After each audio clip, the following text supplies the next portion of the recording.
Les différents ponts du mois de mai sont l'occasion de prendre des week-ends prolongés. Certains visitent les musées, d'autres s'adonnent à la lecture. Émilie Tranguyen est avec nous. Bonjour Émilie. Bonjour Sophie. Alors vous nous avez fait une petite sélection d'ouvrages. Oui Sophie, des livres qui vont à la fois vous donner des idées de loisirs, mais qui vont aussi vous faire réfléchir parce qu'ils cassent les codes, ils vont au-delà des préjugés, au-delà des clichés. Alors pour commencer, rien de mieux que celle qui a su casser tous les codes de la féminité.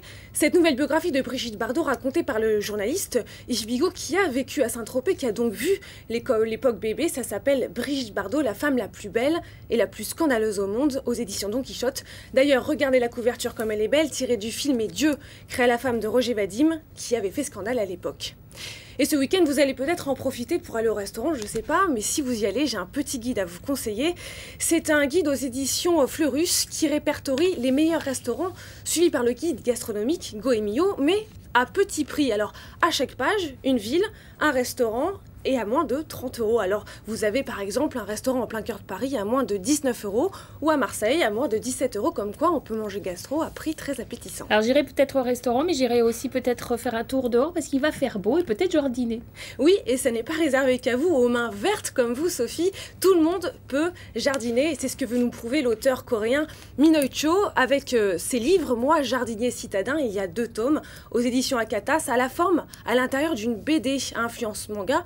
Les dessins sont magnifiques et on suit tout le long de l'histoire un héros, un novice dans le jardinage qui vit en ville, prend le métro et pourtant il veut jardiner, il veut s'y mettre et à travers ses yeux on apprend le jardinage et on apprend plein de choses comme par exemple le tournesol aide à purifier les sols pollués, moi je ne le savais pas. Moi non plus. Et puis aussi pour les plus petits qui n'ont eux pas encore de préjugés, enfin on l'espère, et pour préserver cela, il y a ces petits livres, sorte de déclaration des droits de l'homme, mais illustrées, pleines d'humour. Alors il y a la déclaration des droits des garçons et des filles aux éditions Talent Haut.